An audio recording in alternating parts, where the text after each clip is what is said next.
We scouted the best technology institutes all over the country and found 24 products, 24 cutting-edge innovations which have the potential of making social change. Hello and welcome to DuPont Presents Power of Shunya, the challenge for zero. This is the show where we are trying to make a change, bit by bit. We have 24 of such products, 24 young innovators who are going to be joining us across this series, each of them partnered by one business school student. Well, because every great product needs to know how to get to people. What are they fighting for? Well, the product that wins in the end, the innovation, the team that wins in the end gets a big cash prize, 10 lakh rupees. But what's most important for them, and this is money can't buy, they get a paid experience at the DuPont headquarters in the United States. So while we have 3 of these teams who are going to come and battle today, try to dazzle you with the products, with the innovations that they will be presenting. And not just you, there's a jury here. Oh, they're tough as nails, and they're the ones that they have to impress today. So we're looking for one winner out of these 3 at the end to go through to the next round. What are we waiting for? Let's meet our jury. Our first jury member is Dr. Harish Hande, who's the MD of Selco India. Harish, how are you? Good. Today, good. Also joining us on our jury is Vani Kola, Managing Director of Kalari Capital. Vani, how are you? Very well, Gaurav. Our third jury member is Homi Bhedwar, Technology Director of South Asia and ASEAN from DuPont. Homi, how are you feeling today? I'm feeling great. Thank you. Well, we'd like to welcome our jury with a warm round of applause to the show today. They are ready to go. Our 3 teams are ready to go. What are we waiting for? Let's call the first of our teams. Before they come on, let's have a quick look at what their innovation is, the product they will be presenting today. Have a look.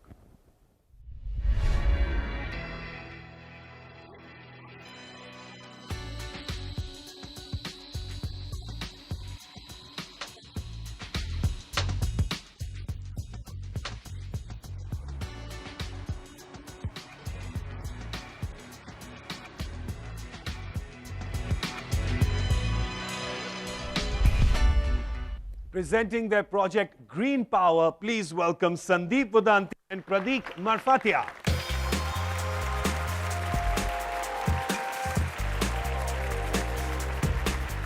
Okay, gentlemen, this is how it will work. We will first have the presentation about the product. So the technology student, the science of it will be explained in that presentation, after which we will move on to the business school student who will then tell us the marketing plan. So, gentlemen, you ready? Yes. Yes, all yours for the technology. Go. My innovation is novel standalone single-phase AC generator for rural electrification using renewable energy. The rating of the generator is 5 kW, 230 volts, 50 Hz. It's a standalone 2-winding self-acted induction generator. It has the special design of asymmetrical windings in the stator and with a squirrel cage rotor.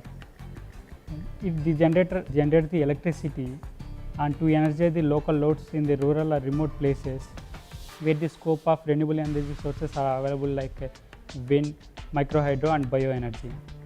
And supplying such a reliable power for the rural people, it will have a strong impact on mankind and improve their quality of life. Thank you so much, Sandeep. We've got Professor Bhim Singh here with us. Professor, if you could just tell us, the USP of this product and how you think this generator is different. This generator have many advantages as low cost, smaller size and robust construction, which increases the life of the total system. And we think that it will go for a long way. Thank you very much, Professor Bhim Singh. Well, that was the innovation and the science part of the presentation. Now it's up to Prateek, who will tell us how he intends to take this product to the market, the business plan. Prateek, if you're ready, it's all yours. Absolutely. So first of all, we segment the market based on the geography. So we segment it in India by the states. So we divide the states into urban and rural and remote areas. And we also divide it based on the electricity deficits, the high deficit states and the low deficit states. We then see the potential they have in terms of the renewable energy. And this is the segmentation by state.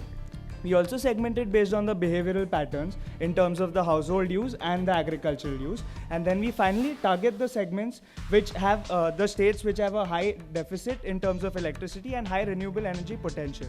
Coming to the distribution strategy, we will be following a highly devolved and collaborative model. we have a village liaison office wherein their key responsibility would be to handle the specific installation, operation and maintenance within the particular village. And they would be also involved with tariff collection, which we'll have various models based on the villages. We'll have community-based models for tariffs. We'll be recruiting the locals themselves in a highly devolved model so that we can train them, give them jobs and make them ambassadors for our own product by making them word-of-mouth agents as well as people who can get more people to use our product. Well, so that's the presentation of Team 1. They call it Green Power. Now, will it make other competitors go green with envy?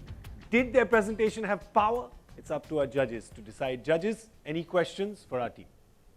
You are using existing energy sources, and also those will not allow you to give continuous power to whoever you are supplying this to.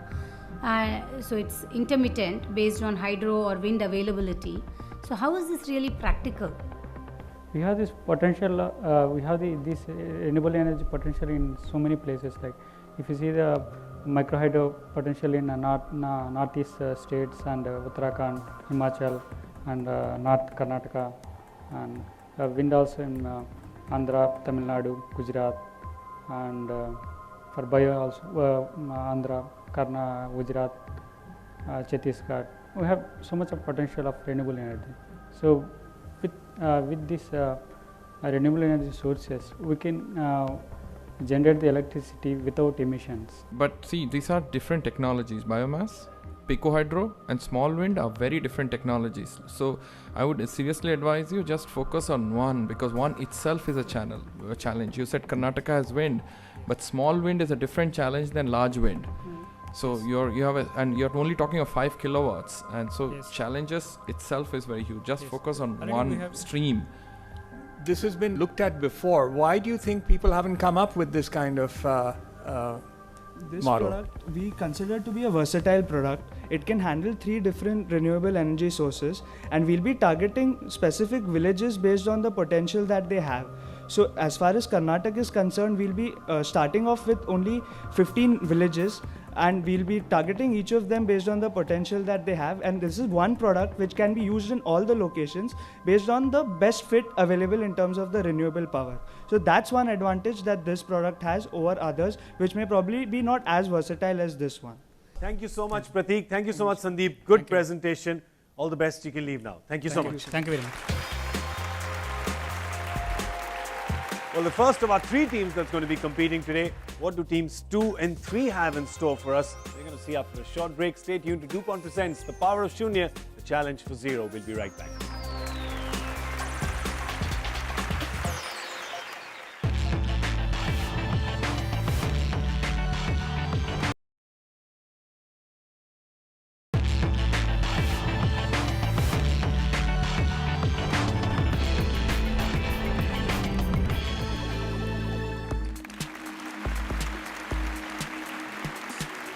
Welcome back to DuPont Presents Power of Shunya, the challenge for zero.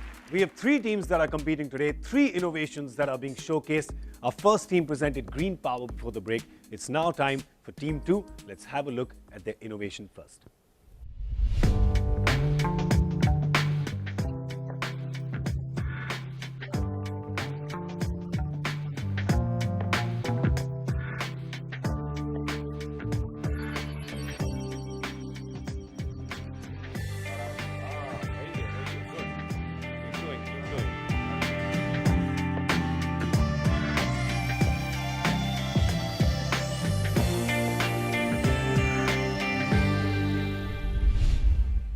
Please welcome Vignesh Shivakumar and Shanu Sharma presenting Vardhan.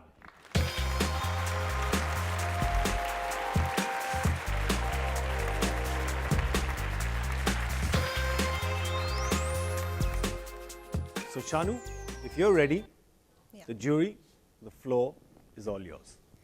India has more than 11 million people who use wheelchairs, and there is no other way for them to access those environments. Then I realized the problems are architectural barriers. So this was Vardhan. This is Vardhan, that is a stair climbing manual wheelchair that can climb staircase, and at the same time it can be used on normal surfaces. So the good point about this one is there are many concepts of bringing change by changing the environment, saying design for barrier-free environment, but we cannot change it. It's better to design a product that can bring change in existing environment. And Vardhan is not just a product, it's a philosophy to bring inclusion in a better way. Thank you very much. We also have Dr. Ram Kumar from IIT Kanpur, who's going to tell us a little more about this innovation. Dr. Kumar, could you tell us what's the greatness of this according to you? We have just started with a prototype. We are improvising the mechanism. Basically, if you talk from engineering or science point of view, the center of gravity has to be maintained. So that we are currently working on it. And the other thing what I was thinking is if there could be some agency or if government could take an initiative in converting this prototype into a commercially viable product. See, in academic institutes, the limitation stops with making a prototype. That is a proof of concept.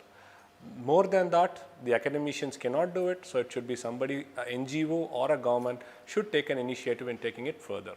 Thank you very much, Dr. Kumar. Vignesh, if you're ready, your business presentation now. There are like 1.5 million people who suffer from a specific disease called as paraplegic SCI. SCI is spinal cord injury. 80% of the people are somehow males. 84% of the people fall in this age category of 16 to 40. So this two combinations somehow provide us, the exact target for our products. All the wheelchairs are currently sold in the market are sold through, say, the wholesalers who dominate the market. So these are people who actually import, say, the components from China usually, and then they just assemble it and push it on to the customers. The problem with this is that none of these wheelchairs are customized. So the very important part about wheelchairs I got to understand is that it should be customized to the user, and only then it can work the way it should work. Otherwise, it might actually end up causing him more problems. Actually, if you use a wheelchair that is not aligned to your dimensions, that might cause your shoulder blades to move out of place, which might cause, because you're using this product day in and day out. So you want it to be perfectly suited to you. This is also where our distribution strategy comes in. We don't want to go through the routine route of, say, a wholesaler or anything. We want to go through the doctors, through the institutions which are actually prescribing wheelchairs to these the target group. From the supply side, the interesting thing about our product is that we have designed it in such a way that all the raw materials are available readily in like standard format. None of them have to be specifically manufactured except for the stair climbing wheel, which is the whole the essence of our innovation. So except for that, everything else is standard. This allows us to manufacture it at possibly the least cost, because we don't have any as such manufacturing process involved except for assembling. Thank you very much. Second team of Vignesh and Shanu. Give them a round of applause. No gifts coming from the jury though. We have questions, all yours. Can this negotiate different heights of steps, or does it have to be within a certain range? This wheelchair, the wheel is designed in such a way that it can climb most of the staircase, or I think almost every staircase in public building. So, but in case of places like houses where the standards are not followed, in that case it is really difficult. So, what's the design philosophy with which you design this? Is there a story behind the design? It's, something different, right? So, what's the design philosophy behind this? I have two answers for that. The design philosophy is bringing change within the existing barriers. Staircases are the barriers, so we have to design something for barriers. And the way I approached this problem was something related to my childhood activities, in which I was climbing staircase on steps just by sitting on it and just taking my hands up and then climbing out and sliding myself downward. I realized that is the safest way of climbing staircase, and from that this idea came into action. Yes, the way children do. How many stairs can somebody climb at a time? See, on an average, when we are climbing staircases are designed in such a way that every 10 steps there will be a landing. Right. So from this we have tried, on a continuous go you can climb up till 24, 25. So it is not that much. We are making it efficient day by day. Vignesh and Shanu, good job done, good presentation. Thank you so much. Well, we're going to take a short break. When we come back, the third and final team, the third and final product on the other side. Stay with us.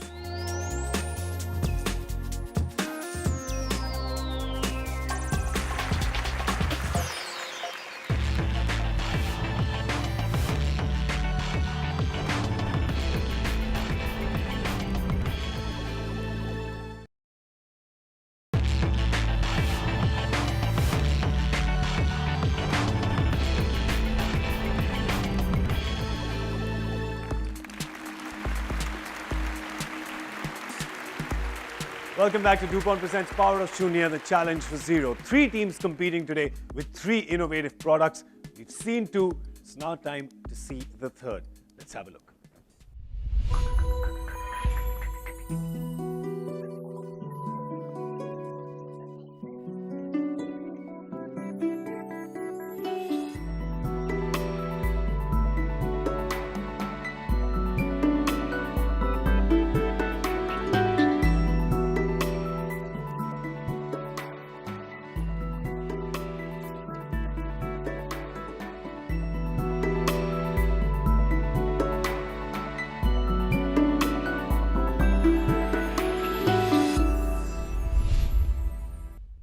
Please welcome Abbas Sura and Sukanya Raghu.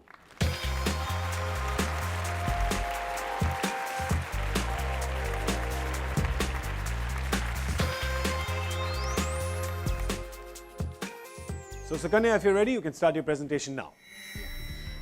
Plant tissue culture is a technique where you use a small part of the plant and produce large number of plantlets out of it. There are basically 2 pathways that the explants take. Explants, I mean, are the pieces of the plant which we take for culturing. These 2 pathways are, one is the direct organogenesis and the second one is the indirect regeneration. Indirect regeneration is mediated by a stage called callus. This callus is an undifferentiated mass of cells which is formed by the differentiation of the already existing cells in the tissue. These cells in the callus, each cell has the potency to give rise to a whole new plant with the same genetic setup as its mother plant. And there is an advantage of the callus mediated production over the direct organogenesis. It's just that the cells multiply and then give rise to plants. But in direct organogenesis, the cells itself give rise to plants. So obviously the callus mediated regeneration would give rise to a large number of plants. That's what we are looking at here. We use the low cost protocol. By low cost we mean that we've used as less as possible plant growth regulators and as less as the concentration as possible. This can take over the traditional way of cultivation of ginger. This product of ours, that is the in vitro ginger plantlets, can add to the supply chain to reach to the farmers to produce the same amount of ginger in a better quality. Excellent. Thank you very much, Sukanya. We also will hear from her mentor, Professor Pushpa Agarwal, who's going to tell us a little more about this innovation. Professor, could you tell us the novelty of this innovation? Okay, that normal techniques, usually people take the rhizome and put it to grow the plant. Same thing, it will be done in the ultimate way, but they are not tissue culture plants. So they will not be disease-free plants. They may catch the disease and all. And since the protocol is established in the lab, from the lab it has been brought to the greenhouse. From there it goes to nursery where they develop the rhizome and for further growth. So the biggest advantage is the disease-free seedlings, they get it. Thank you very much, Professor Agarwal. And that leads us to the second half of the presentation, which is Abbas, who's going to tell us about the business plan. So, Abbas from ISB Mohali, the stage is all yours. Thanks. So, our focus was mainly small to mid-scale farmers who comprise around 80% of the market. And we wanted to serve as a link between these small farmers and the retail segment. So, we cut off all the middlemen in the process. So basically the distribution is that we source the raw material We collaborate with small farmers, small to medium scale farmers. We get the raw material from them. We then propagate that ginger in our tissue culture units. So we take any apartment, which is 2,000 to 3,000 square feet, a farmhouse with an attached greenhouse, and we can start our cultivation over there. And then we give these plantlets to farmers on credit, buy it back from them, supply it to our clients, take the cut, and distribute the remaining revenue back to the farmers. Excellent. Thank you very much, Abbas. Well, up to our jury now. They usually have questions that can uproot trees. This is just a plantlet. Omi, your question? So, Sukanya, help me understand, how are you going to make sure that the yield of this through tissue culture is going to be better than anything else that the normal way of growing ginger? As far as our plantlets are concerned, we haven't carried out any genetic experiments on them, but there is scope of doing so by transforming the plant to a high yielding variant. For me as a farmer, I didn't fully understand it. Why is it a better plant? The reason it is a better plant is because we can increase the productivity. So a farmer, if he uses the normal ginger cultivation methods, he can harvest 1 crop a year. With this, he can harvest 2 crops a year.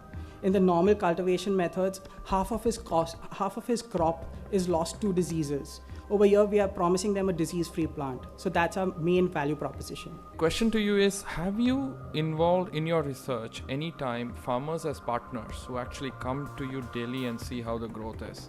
We haven't involved any farmers as yet because we are still in the nascent stage of because the research. buy-in that you are asking, and he's asking for the buy-in of small farmers, because I don't want to go into the debate of middlemen. Middlemen has a more complicated issue than it is, because they not only look at ginger, banana, everything, and they're also financiers, which a lot of us do not have that capability. But coming back, because then you have better buy-in. If they are day in and day out with you from day one, it makes a difference. Well, thank you so much, Abbas. Thank you so much, Sukanya. Good presentation. Thank you so much. So we're going to give our judges a moment. They've seen 3 presentations, 3 very innovative products. Now they have to mark out of 100 points in 5 different categories of where they think each team stood. At the end of which, they are going to declare one winner. They're marking them on 5 basic parameters: on disruptions, on relevance, on commercial viability, the science behind the idea, most importantly, that Shunya quotient. We're talking about social impact. Judges, hard work is all yours.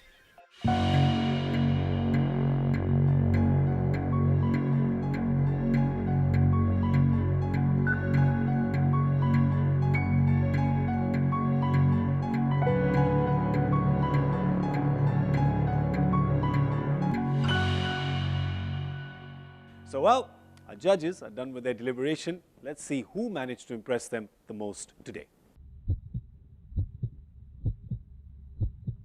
The jury collectively, unanimously has selected Vardhan as the winner. Well, I'm sure they're happy as well. Let's get our winners on stage from Vardhan, Shanu and Vignesh. Vani, if you could just do the honors, 2 tablet devices for each of you.